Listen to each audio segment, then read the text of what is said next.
We're here. Hello, everyone. Welcome to the Brain Candy Podcast. Episode 393 this is. 393. Creeping up. How are you, Sarah? I am doing super well. We were just commenting on all our beverages. Yes. I always have said, well, this goes back to my after camp brunches that we have. Like after a camp party, we would like go out to brunch the next day. And I have a friend named Jake who says, you know it's a good breakfast or brunch if it's 3 or more drinks. That's yeah, the like bar. any type of drink. Any type. Yeah. So you could be like hot chocolate and like water and orange juice, whatevs. Yeah. No alcohol. Or mimosa. Coffee. Yeah. Water. Bloody Mares. Yep. Mm-hmm. Everything. Anything more than 3 drinks, you're... It's all about the liquid. Yes. I mean, you got to stay hydrated. It's important, you know? Right. Essence of life. We have caffeine, we have water, we have alcohol. Can I tell you something? Yeah. I have been off caffeine for almost a month now. How's it feel? Wow. Real good? Yeah. Well, one day I was like, I think maybe I want a cup of coffee. So I made myself coffee. Yeah. I had The 3 jitters. sips and thought my heart was going to explode. Shut up! I'm not kidding. I didn't even realize how sensitive I was to caffeine until I cut it out of my life and then had it again. I'm like, holy shit, this is a drug. It's like I did not know before. Were you really caffeinated before? I never think knew so. that you were. Yeah, I mean, I was like a 2 cup a day. Coffee kind of gal. Yeah, and of like French press. So like, it's like, Potent. yes. Really? Yes. I didn't know that. Yeah, well, not anymore. No, I those switched to days tea, are over. and now I drink English breakfast. I mean, there's a little caffeine in that, it's but not... I haven't had that in a month, too. Yeah. We are, my mom got Adam one of those things at Starbucks. It's like a refillable, and you get the whole month free, so every day you get a coffee or tea in it. And we've been going every day, and it's quite a nice ritual. We I have love our a little ritual. business meetings, and then we enjoy a tea and go home. I love that. Well, and that's the part of making the coffee in the morning that I miss. Right. I have made multiple mornings, have gone through the process of making it and not had it. I get that. I think I want coffee, but I really just want my morning ritual. Well, you know, on Comedians in Cars Getting Coffee, when they go to the diner and there's always that B-roll of them pressing the grinds, and it is a nice experience, especially if you're not just watching it on TV, because then you smell it and all the noises. I love it. I get that. Yeah, and it's almost like I wake up, I put Bo outside, I feed her, I go over, I turn the water on, and then I go make the bed. And by the time I do all the stuff that I need to do to get like my bedroom ready, the coffee's like, it's almost like my cue to like what I'm supposed to be doing next in the day. Yes. So I need to create like a new morning ritual. Oh, you know I love a routine. Yes. Yeah, that's my whole thing. I feel like that's my religion now. It's so great. Now that I don't have an actual one, it's just like about structuring your day how you like it. Yeah, but I feel like the big guy would probably like that taking care of yourself is your religion. Do you believe in the big guy? Well, I mean, not in that sense, but like I believe that there is a universal life force that connects us all in a deeper way, and that there is energy that.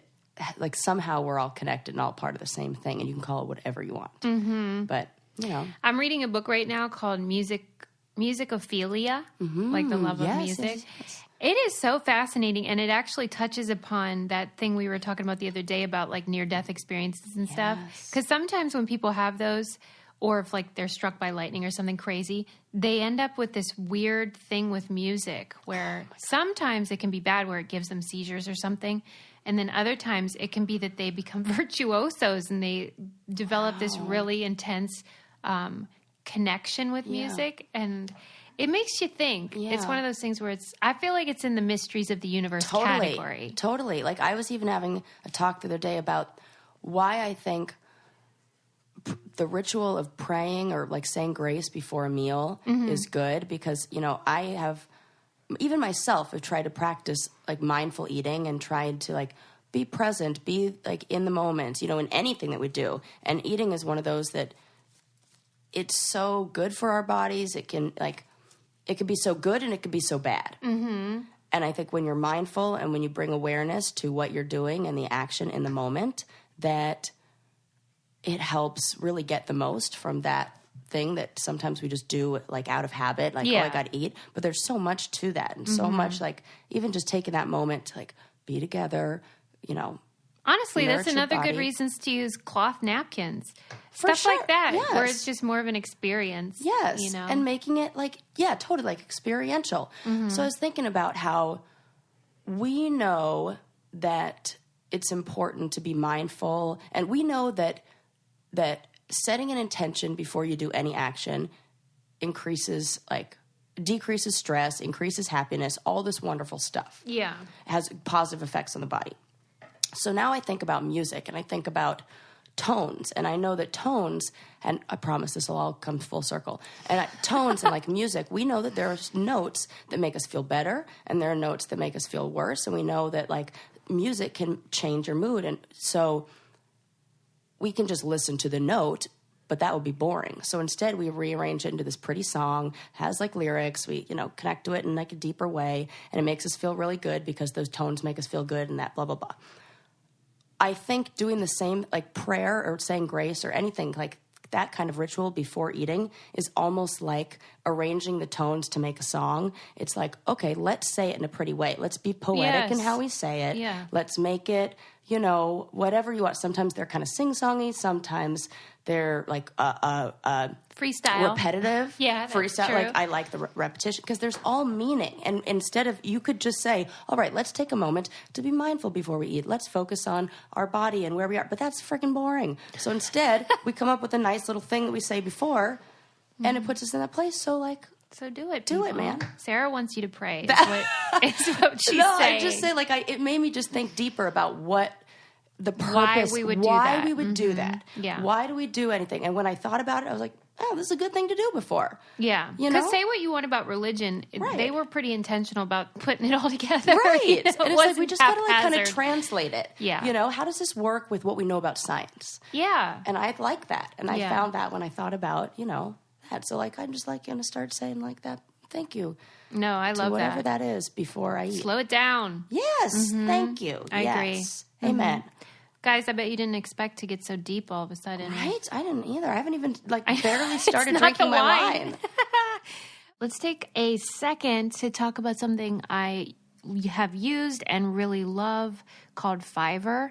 I don't know if you guys know about it, but I started using Fiverr a while ago because I started my own business, and it's really hard to find freelancers for a lot of jobs. So we used Fiverr to help us with website design and getting everything ready to go with the podcast even.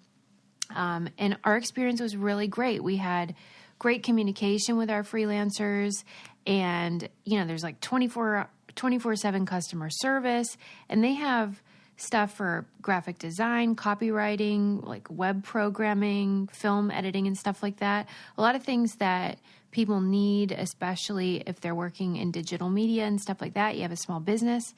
You should try it. I really recommend it. Take 5 and check out Fiverr.com. That's Fiverr.com. And you'll receive 10% off your first order by using our code BRAINCANDY. It's super easy. Don't waste any more time and get the service you deserve by going to Fiverr.com, code BRAINCANDY. Fiverr, it starts here. You'll love it. Okay. Well, I'm going to totally switch gears. Yes, please do. We are not going to be deep right about now because I want to know what you think and if you're aware of a weird trend. I don't mean to kink shame. Okay. But to me, it's a little weird. Yeah, fair. That men are masturbating with banana peels. Oh, nope, didn't know that. I am a anti-combining food with sex. Me too. I'm very anti. Sarah, this is where we overlap because I'm usually too straight-laced for you, sexually speaking, and you're a little more adventurous. Yes. But I think this is where we agree. Yeah, I'm not into, I don't want that. Is it the same reason that it's too sticky and messy? That, and also for me, it's I think because of my relationship with food in the past where it wasn't always healthy. Oh, okay. I want food to be food for nutrition and not for it to be something else. I don't know. I don't want it to ever be a reward. I don't want it to be linked to anything. I like to just keep it. Yeah, separate. Keep it separate. Well, evidently these guys don't agree with that because I think it was popularized on Reddit, of course, where all bad things start. Sure. And these guys are claiming that it creates it simulates the best blowjob they've ever had, or I suspect never had. That's I'm like, have they had a blowjob? And I don't want to know the logistics, but I kind of do. Yeah. Oh. So are they putting the penis where the banana was, and then the wax on the outside of the peel is great for lube or something? I was thinking the inside of the banana. That's like the peel, inside of the peel. That's what I mean, where the banana was. Yes. Yeah, yes, like where the fruit was. Yeah. So is it like a oh, okay, so how do I put this in the right way? Are we wrapping this like a bacon wrapped hot dog? Oh, I thought no. Or more like a sleeve, like some sort of sleeve. Do you see what I'm saying here? I do. I didn't even consider another way. I thought it was just you put the penis in as if it were the banana. We would need to consult someone with a penis. Adam! Poor Adam. I don't know, but I know that doctors are saying knock it off because you could get infections and... Yeah, no shit. That's the other reason why I don't ever like combining food, because I have very sensitive parts. I used the wrong laundry detergent. Yeah. And it's... Troubles a-brewing. Yeah, I get that. Yeah. I get weirded out by any kind of sexcapades because I don't get why they're necessary. Your hand is fine if you would like to express. I mean, I get the idea of like different sensations and those feeling good because like I love those like Omax drops that are like tingly. Yeah. So like that feels good. So, but just it's really just simulating like it's just like a wet warm hole. I know. It's like come on. I really don't care what you do. I just can't relate and I don't understand why it's necessary. I remember talking to a friend of mine who shall remain nameless, whose partner wanted to have sex with, involving food. Mm-hmm. And my friend was concerned about like the mess and everything. Yeah. So they put down like plastic wrap all over their bed, which I don't know. Is that what people do? I believe so. Oh, okay. And maybe. I don't know. I've never done this. Just heard. It just makes sense. And then I was just like, that's like Double Dare. I mean, it really is like a Double Dare moment where they have to like make everything plastic. Yes. And then you just slip and slide all around. Yep. I don't know. I did hear that story from a friend of mine who said that he and his, I believe they were just dating at the time, but we'll call her girlfriend, were like into like lube and like wanted it to be like slippery and slidey and everything, and did the same thing with the plastic sheets. But then like it was like so oily. I think it was probably like oil, like massage oil and everything. They like couldn't get out of the room because they couldn't get the doorknob. Like they were like, we didn't have anything to like wipe their hands. You really with. have to plan ahead. Yeah, I think they did, and I think they had just moved into their house, so they had put down like there was like nothing else in the room. Oh, all right. And well, we're like, oh, bad news, we're stuck. We don't have anything to wipe it off on because everything's covered in oil. Yeah. Wow. That's funny. So plan an escape route. Yeah. That's really the moral of the story there. Escape route. Okay. My next topic for you, let me see if it's scandalous. But like, would you be like, no thanks, if Adam came to you and were like, there's this thing I'm really into in the bedroom and like it's really important to me and I'd like for you to like I would try it. Yeah, I thought you would. Because that's what you do when you love somebody, I guess. I don't think that would be fun though. I mean, if you're basically coercing. Right, you're totally right. Because your heart has to really be in it. That's totally true. That is 100%. Good point. Like, let's say it was like costumes or, what role play. Yeah. You really want the person with the outfit to be really into it. Correct. So if I were like, hey, I'm a librarian or whatever. I love that you go to Sexy Librarian. Of course. Oh my God, can we talk about that? How you are totally... You should totally be the library influencer. Right. Yes. I feel like, why didn't I think of that? Oh my God. Because that is what I want to promote is just literacy and... just for everyone, no matter how much money you have. I did read, this is one of the things I wanted to talk to you about. People went to the library more. I was going to bring this to, I was going to bring you the same article. Mine was on LitHub. Where did I see this? I'll find out because I just texted to myself a couple days ago because I was like, I have to talk about this. This is so on brand. Well, it's shocking to me though because, so people went to the library more than the movies in 2019. U.S. adults reported taking 10.5 trips to the library on average, And then that was about twice as much as they went to the movies. I guess people are watching movies at home, though. And also twice as much as they went to sporting events. Yes. Mm-hmm. Yeah. And parks, historic parks. I saw it on museums. the Good News Network. Because, I can't believe you that's where I like to go seek for that my out. I also read an article about sort of the dark side of good news. Oh, no. Why do you want to take something I love and ruin it, Susie? Okay, but hear me out, because you might find this compelling. Okay. You know how I love to change my position on things halfway through. Right. Sarah loves good news. So does my husband, of course, because they're the same person. Yes. And you always see that, like on the local news, where they're like talking about rape and murder, and then they're like, "But a little good news: right. An 8-year-old is selling lemonade for his grandma's appendix, or whatever." Yes. And so the article was saying that part of why it's troubling is that it masks broader systemic problems, like the fact that we often have to raise money for people to like get basic health care and stuff like that, or if your kid has leukemia, you have to sell fucking baked goods. Right. To make sure they don't die. Yeah. So a lot of it kind of tries to soften the systemic blows that we're all dealing with of injustice constantly. Or it'll be like, this athlete goes to visit, a children's cancer wing, and we're like, oh my God, yay. But we're like not talking about how there are a lot of children whose families are going to be, severely impacted by the medical bills that they're dealing with. And it can mask the things that maybe we should be putting attention to. Yeah. I get the urge, though, because, boy. We need something. Yeah. We're dying out here. We're dying out here, for sure. But it's still something to chew on. Yeah. And, if you are reading the good news, don't be duped into thinking, you know what? Humans are great. Right. Don't be tricked. Because if you ever doubt it, just come to me and I'll set you straight. People suck. Yes. I hate everyone. I only like animals now. That's my position. Well, you know what? That's different than how you were before, because I didn't even like animals before. I've come a long way. Yeah. And now, I bring my dog over here, and Susie's like, oh, come here. You need more hugs. Come here, Bubba. Yes. Let me rub cute. your belly. Yes. Did you see the movie Judy? No. Okay. Are you going to? Okay. I'm not. I probably am not going to. I did, however, see Renee Zellweger's Golden Globe acceptance speech that I thought was kind of snooty. I didn't see it. What'd she say? She was like, oh, nice to see all you guys after 12 years. Like, oh, yeah. Oh, good. Looks like you I'm so back. You think it was snobby, not... It seemed a little snarky.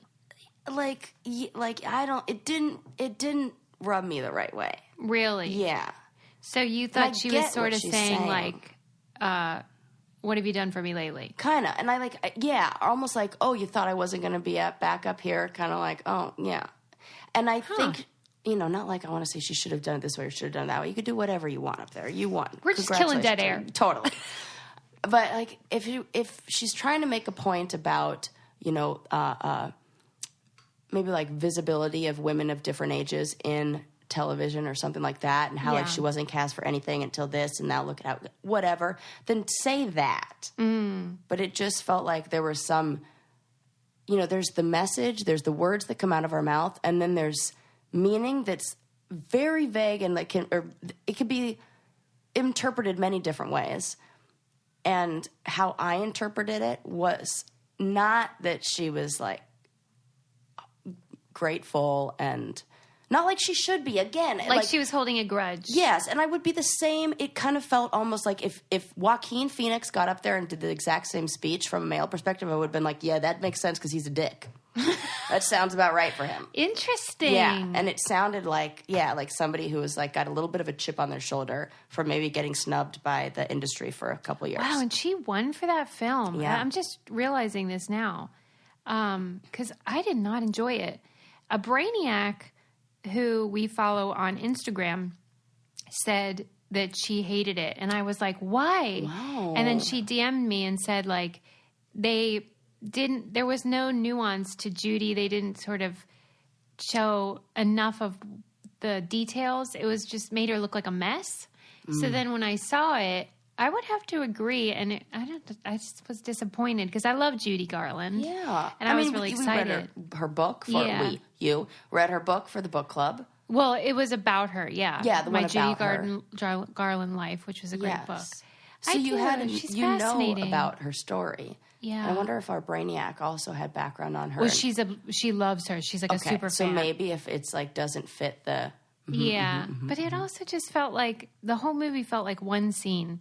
Oh, where her life is so rich. She was married 5 times, and she was a child star, and it should be a lot to tell. But anyway, I just was curious if you had seen it. I was thinking about that movie I, Tonya recently, and how wonderful that is, and how I feel like that's such a great. Why did you think it was wonderful? I loved it. I just thought that, oh my, Suze, you would absolutely love it. First of all, Allison Janney, I was way off, sort of, is fantastic. Yeah. She is so good, and I love a character that you love to hate. Yeah. It's so good. And it was a movie that when I saw it, I was really bummed it was over. And I was like, oh, can't this just be like a series and I can watch like 5 more episodes? Really? I really, really liked it. Were you rooting for Tonya as the viewer? Or did you feel just sorry for her, like you pity her in a way? A little bit of both. A little bit of both, but it's also funny. It's like dark humor. Right. And it's really I probably great. would like that then. You would totally like it. And the details are fantastic because it's all nuanced. That's why I said that, because that was what I really loved about it, is that all those little things that you just, the details are just with you. Perfect. Yeah. In very tiny, subtle way that I think, I wonder who they had consulting on the Judy Garland one. Maybe that Not would be the different. family, I know that. Okay. So, trouble. There. Well, yeah, I didn't like it. One thing I do like, though, is Noom. Yes. And it speaks to what we were talking about earlier about being intentional and rituals and routines. And having support.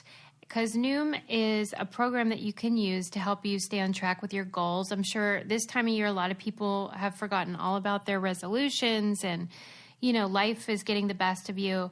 But Noom's a great way to sort of stay on track, whether you want more energy or you just want to eat better to feel better, or if you used to be on a sports team but you don't do anything now, but you want to get back into it, things like that. They can help coach you, and just 10 minutes a day get you back on track.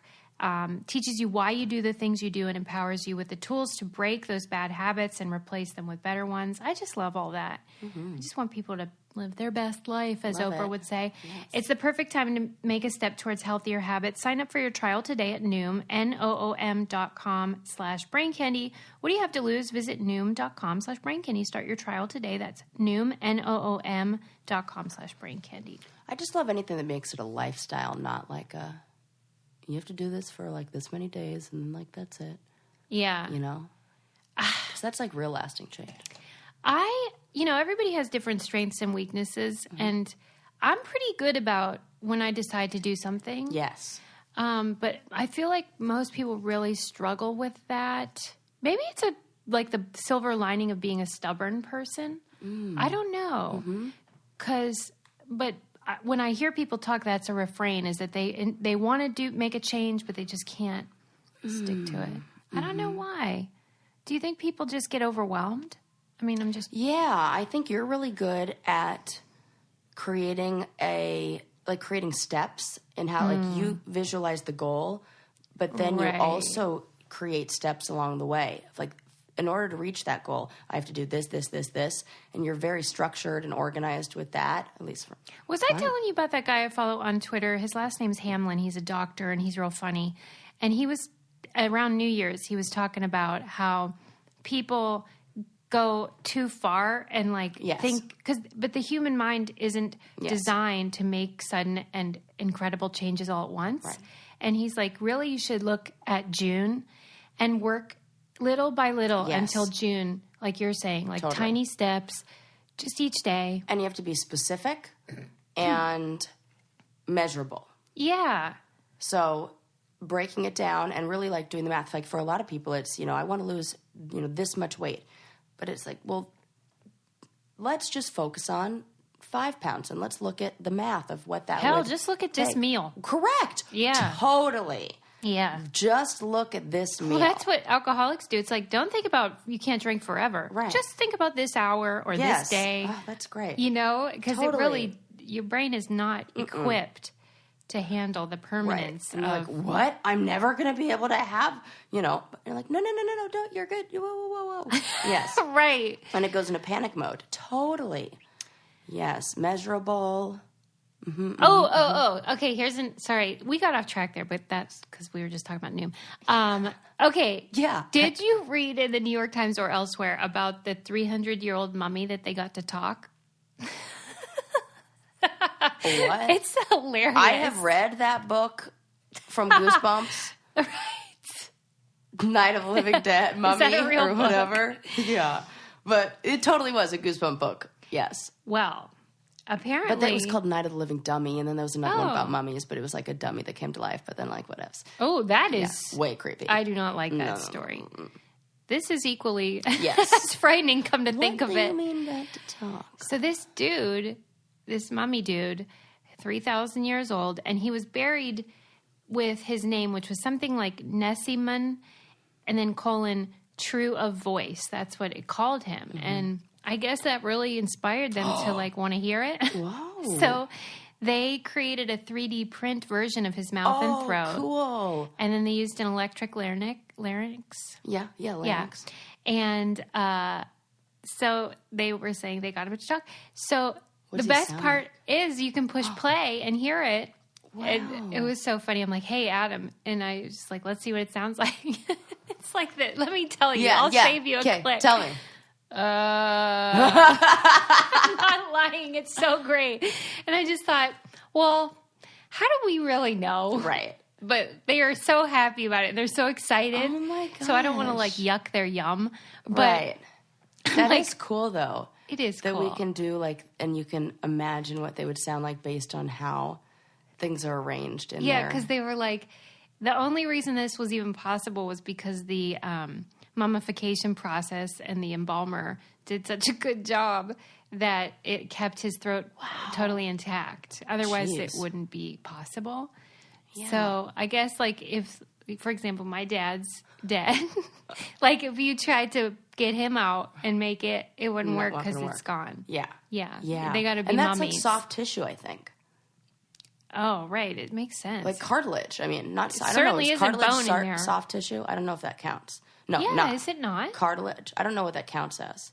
Well, it ain't bone. I have no idea. This is when our medical school are like, "Oh, for Christ's sake, everything they're or saying is literally wrong." anyone that knows anything Yeah, or about the anyone human who's body. like watched like a couple episodes of ER, right? I mean, they were dated super reference. stoked about it because they say, well, this, I don't know, like this opens up the possibility of what? I don't even know what. What could this be helpful for? Right. Maybe the thing where we were talking about the other day about Alexander Graham Bell just making history come alive? Yeah. Oh my God, that's so funny. I was just about to bring up that story, like I didn't talk about it on here. Like I was like, and I just heard the other day that they're resurrected. Like I totally was about to share that. I'm so glad that you said that first because that's exactly what my mind was thinking of. And I was like, where did I hear that? Like, Oh, right, my own show. why am I down this rabbit hole of just listening to dead people talk? I don't know. But Oh, I mean, I think it's cool that they do it. I'm just not clear on the advantages long term. but that reminds me of something that I saw on. I can't remember where I found it, but it was about the sound koalas make. So, what do you think yeah, a when koala sounds like? Don't you feel like they would be like adorable and Yeah, like say yeah. like be like yeah, like just like eating their Yeah, leaves and, ASMR like, animal cute. style. Yeah, totally. They would be ASMR animal style. I am going to play you a clip of what a koala actually sounds like. Are you ready? I'm ready. Let's hear it. First of all, picture them adorable. Yeah. and just Okay. eating Super like a cute. little eucalyptus. Here we go. Here we go. No. Nope. Why are they doing that? Look at the guy. That's Like, even I better don't when you want see them it. to sound like that. Yeah, what? It's very guttural. Yes. What's going on with their larynx? Right. That's That's not the mummy talking. Oh, right. That's who I would have thought. Like, that's what a 300-year-old mummy should sound like. Yeah, a living koala shouldn't sound worse than a 3,000-year-old mummy. That's just basic. Now I'm like, what other animals do I not know noises of? There was another one. We were asking Alexa to do one because I think it was a penguin. They have a crazy sound, and so she'll make the sound. Oh, they kind of are like I can't do it because I'm sick. That but was actually really good, Sarah. Like one of those kind of. I can't. I have a. It's like a dolphin. Yeah, but like more like throaty. Mm-hmm. Yeah, not like as high pitched. Like if that was Betty Davis. Yeah, sure. Husky voice. Yes, like that. You're like, yeah, sure. I could totally do that better. Sarah just yes-anded me, even though she's like, I don't know what you're talking about. I was like, yes, and I would do that but I get it. Betty Davis, she's like got the raspy voice. It's kind of like that. Oh, I wanted to ask you, just because you're good at conspiracy theories Love and them. stuff. Well, not really. What do you suppose those creepy drones are that everyone keeps reporting in Nebraska and Colorado? I don't know, but don't tell my mother, who's going to the world's largest UFO convention in the month of March. Where? I don't know. She sent me an email. It's got to be in New Mexico, right? It's. I think it might be in Colorado or something. Well, they are creepy there. That airport they have in Denver and everything. I know. Let's see what Sally said. Let's see what Sally said. So, like, the drones keep showing up over all these residential areas in Nebraska and Colorado in the night, and I'm talking thousands of sightings and tons and tons of drones, and the cops are like, we don't know, and so how the fuck? Excuse me, Linda. I'm sorry. Sorry. Do you figure that out? But there have been these companies. Have you seen these companies that do aerial shows with drones? No, but that's a great idea. Yeah, it's kind of like they're looking for how can we replace fireworks, really? Yeah. And these drone air shows, like air shows, are really cool. And they just set the programs, and all of the drones have like their... They can do it to music? Yep. That's and cool. they make shapes, and they do cool stuff, and they like... It's very cool to watch. Yeah. So I wonder if this was just like, and I think anybody, you could just be like a regular person. But they're not person coordinated, and they're just hovering over people's houses. What? Yeah. That's a big problem. And pretty low. That's a problem. Oh my God. Yeah. That gives me, listen, I've been watching a lot of that show. In fact, I finished the show You on Netflix. Yeah. So like, I'm learning all about, what do they call it? People who look at stalker and survey, like, yes, stalker techniques. What do they do? Freaking Jesus. Don't watch the show. Okay. Like one of the things he does is the character in the show is like trying to get in, like he wants to snoop around this girl's apartment. So he calls the gas company, reports a gas leak. The gas man comes over because they have to. And he follows in and he's like, oh, hey, my girlfriend said they like pretended to be her boyfriend. And then was like, oh, she's not going to be back for a little while. Can I just make sure you lock up after you leave until shut the door behind you after you leave. Like he knows the place. And then the gas man just was like, okay, bye. And didn't even check. And yeah. And I was like, dude, that could totally happen. I don't like it. I don't like it either. Don't watch it. It's kind of like when I watched The Sopranos and I was like convinced, like I was suspicious of everybody. You still are. Yeah, well, Like even on this show, I've mentioned people and you're like, I think their family's in the mafia. Well, yeah. That came for too many seasons. I blame Edie Falco. She is such a good actress. I blame Edie Falco for everything. She really nailed that part. So we don't know what it could be. Sarah's theory about this. I have no theory, but I know that my mom sent me a message. May 29th through June 1st, largest UFO conference in the world. See, this is the problem with UFO people. Nobody put the location. Right. They figure that's like part details. of it. You're supposed to like figure it out on your own. Just as contact in the desert. So, some desert. Shut up. Maybe California. I have no idea. And what is idea. the purpose of this? No, I have no clue. But in her mind, Sarah. And she says it's the largest and most important conference on UFOs in the world, and all A-list gurus in science and spirituality are coming. The speakers list is literally out of this world. I want to be a guru. You can be a guru. I'm pretty sure you can just bestow that upon yourself. I think so. I mean, I think it follows that Dunning-Kruger effect. Yeah, and so once you like get past the point where you feel like you're imposter syndrome. Like, you know, once you like kind of get over that hump, then you kind of start moving towards being a guru. Yeah. I think I'm ready. I think so too. I'll worship at your feet at the temple of Suze. I'm pretty sure it's kind of like Scientology. You just have to say it's happening, and then it's there. I told you I'm like a likely candidate to join a cult. So like, and I already trust you. I would totally be your like loyal henchman. Vulnerable. I'm totally vulnerable. I trust your intentions. Think you have my best interest in mind. Yeah, I would definitely like. I think the problem with cults is like they don't make them enticing enough for like regular people.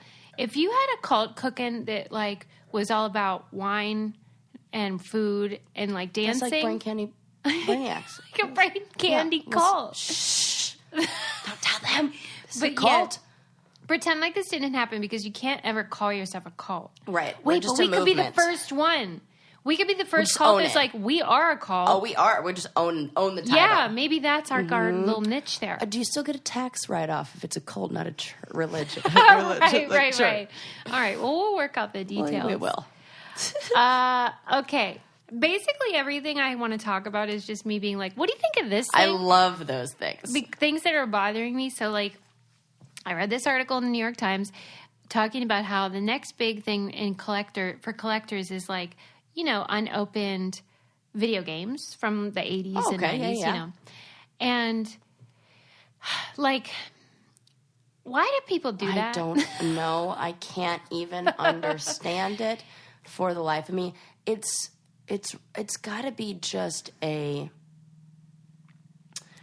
first I would say being a part of a group that, like a collector group, like you feel connected to the other people who collect those things. Okay. Then I think what you collect, there's always a link to that based on some childhood memory, some moment, something that's part of your identity. Yes. That this is representative, and there's a story behind why, there's a meaning behind why, of like, oh my gosh, when I was a kid, I used to get bullied, and like I would come home every day and I would play, you know, Donkey Kong, and Donkey Kong was like the only thing so that like helped me through. So now for any time this person sees Donkey Kong, they get that memory of either what they've overcome or like, oh, I don't know. It's comforting in some way. Who knows? There's probably like a whole bunch of different reasons. Like people that, let's say they go to garage sales and stuff and try to find treasures. I get that because you can make a lot of money if you find something. You're not like attached to it. The thing I don't get is the person that'll pay $1 million for some Donkey Kong game from 1984 that is unopened. Yeah. What does that do for your spirit? I don't get it. I will say that a while back when I was feeling like I needed some comfort in my life, oh my God, this is crazy because it was like right when I was getting divorced. I was like, I need to buy every single Toy Story doll from the original Toy Story movie. And I went on eBay and like hunted. Oh my God, I am living proof that this theory is correct. That's nice. Because I went on and I did research on the different type of Woody dolls out there. I know I know so much about the different generations of Woody dolls. When his brother started taking over and doing the recordings for the voice of the pull string box. So if only what brother? Tom Hanks has a brother who does Tom Hanks' voice in a lot of. You are kidding me. Swear to God, sounds exactly like him. But he's gotten his brother work doing the voice of Woody, but it's not really Tom Hanks, it's his brother. This is the best thing ever. And I know all about what year. Look, I'm getting excited. I'm like, quiz me on which year that came out. It's like, right? I'm like, up until 1992, it was Tom Hanks. And then after that, like. For real. Yes. And like, there's so much that I know about these things that I should not know about. Like how the first generation Woody doll had wire inside the arms, so it was bendable and posable. But then they realized that wire can eventually poke through the cloth. And so then they stopped making it with wire. So only the first generation Woody has the original voice and is like bendable. And yeah. So those kind of things I see. But I got one out of the box at a great deal. Right. And I suppose if you were a billionaire and $1 million was no big whoop, it would feel the same. But and like if you wouldn't want to spend the money, like maybe instead of buying like, I don't know, a nice car or whatever you do, you're like, oh, I want that original Boy, but I wouldn't do that. I still don't get it. Yeah. And the highest priced one, there's what's the doll? What the heck is the name of the... She's singing. Bullseye. Woody's horse. There's one from Japan that's a really rare one. And like a Rex from Japan that's super rare. That's like big. And those ones are thousands of dollars. And when I saw that, because I was like, oh, yeah. And then I'm like, oh, fuck no at that price. Well, that was but I journeyed down that road for a minute. It was saying that a lot of the ones that were castaways, even 5 years ago, now are valuable because Nintendo said, oh, we did different colors on the cover and nobody realized. Limited edition or a defect. Yeah, and then everyone clamors to get them. Yeah, but it's the same thing as like the wires. Like you can't, and then... Oh, right. But the first generation one of Toy Story doesn't have Andy written on his shoe. Only the later ones do. That's the best part. I know, that's what I thought. So I have a Woody without Andy written on the bottom of his shoe because I have the first one. Because you wanted the first generation. Because I wanted the original Woody voice. Is yours the opposable arms or whatever? Yes. Oh. Yes. Be careful, Sarah. I will. I don't want any Woody what if I were like, it doesn't come out of the box. Don't worry. Is it in the box? No, it's absolutely not in the box. They're Pizza. Just tucked away in my closet next to Lammy, my toy from when I was a child. Oh, so you don't want to display them or anything? Well, I mean... I did for a little bit. I had them up, but it wasn't really it didn't go with the vibe. That's where you draw the line. Yeah. I'm not the one who's going to Would you let your kid play with them? For sure. That's what I bought them for. Nice, Sarah. That's exactly what I bought them for. I bought them because I was like, I want my child, because I know this is the movie that I'm going to watch with my kid all the time, and I want to be able to say, like, that movie what? Like, I got him. He's sitting right there. And then, like, it could be, like, their friend. Okay. Funnily enough, yes. This is one of the things I was going to talk about. I read an article about, I think it was called The Whiteness of Toy Story. I think it was specifically about Toy Story 4, but really all of them. Yeah. And at first I was sort of like, I was kind of like, I feel like you're grasping at straws on that one. Mm-hmm.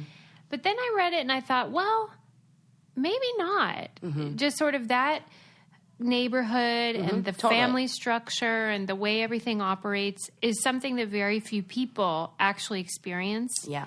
But it's what's always represented in movies as the sort of normal, quote unquote. But in that movie, she was divorced. She's a single mom. Yeah. She's like living in, it seemed like in a way to kind of represent, like, I was like, oh, this is like my family. It's like my mom living in suburbia, like with her kids, got to move to a different town, like, it seemed very, like, mom's just trying to do her best, and it was like, oh, God, had a long day, let's go to Pizza Planet. Mm-hmm. Like, that would totally be my mom, would like, let's go to Pizza we've been packing Planet all day, let's go to Toppers.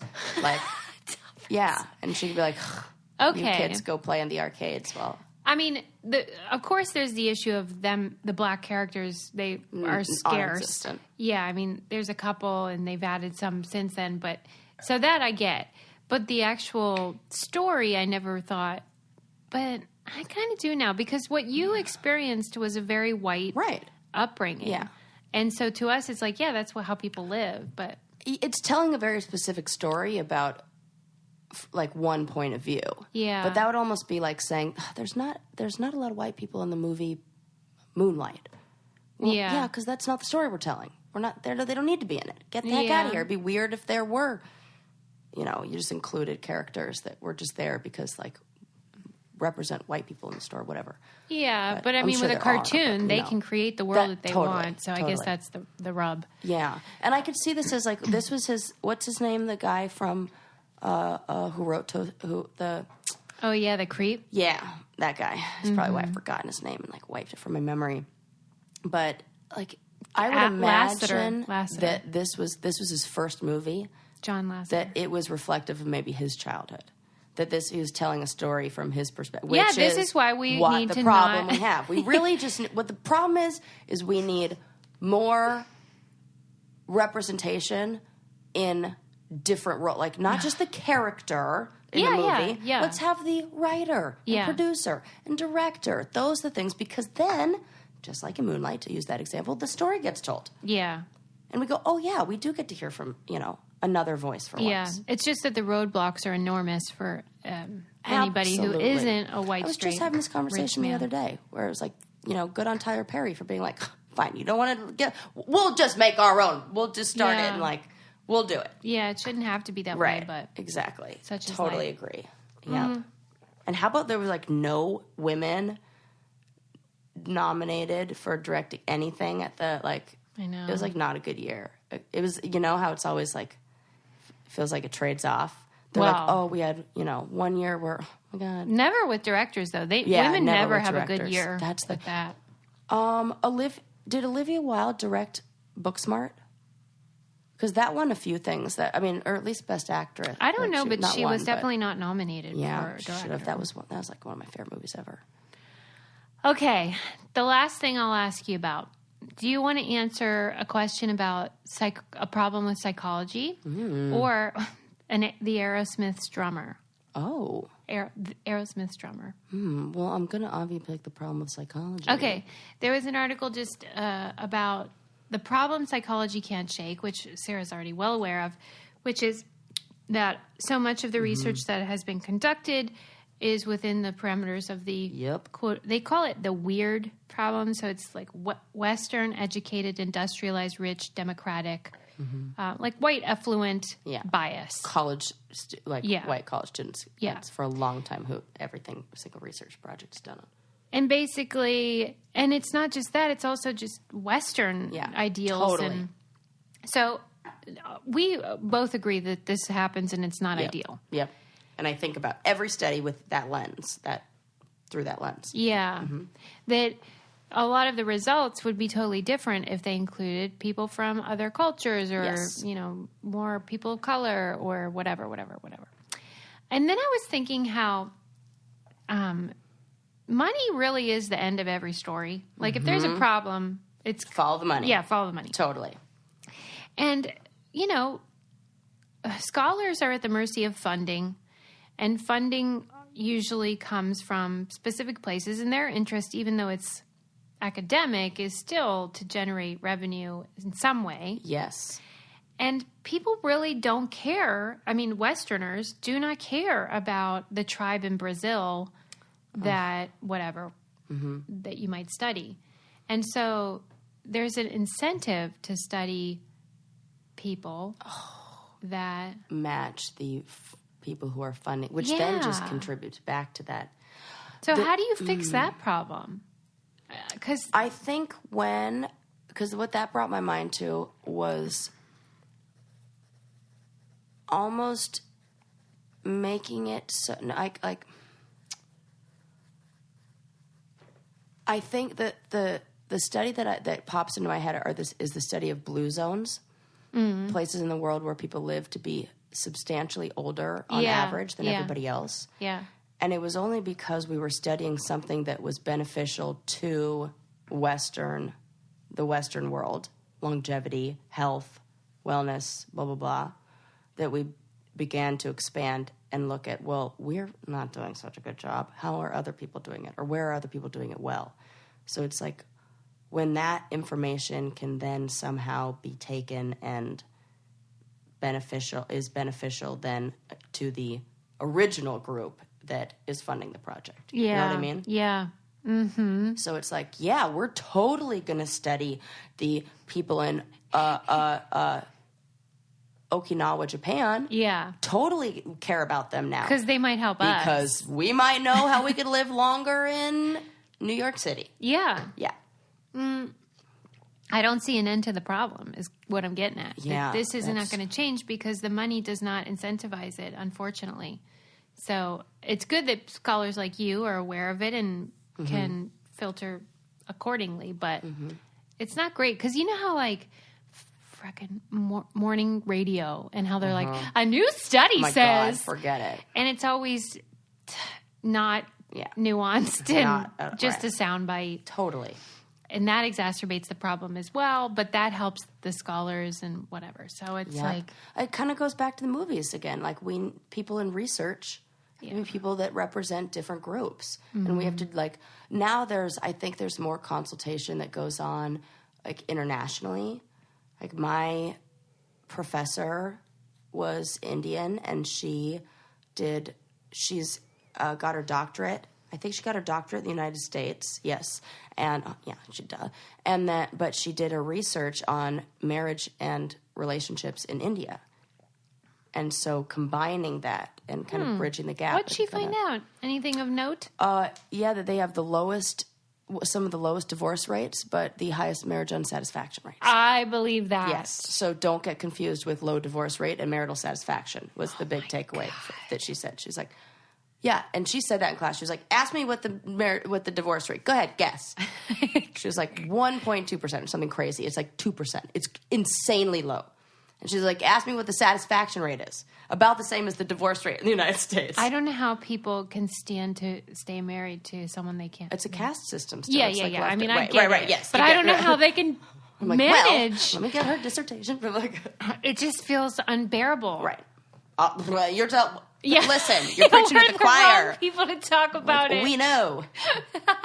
I always am like, Adam, if you ever do that, I will be at City Hall tomorrow filing, about dumb stuff. Yeah. So I can imagine being miserable and being like, this is a life sentence. Yeah. She's like, grounds for divorce. Sorry.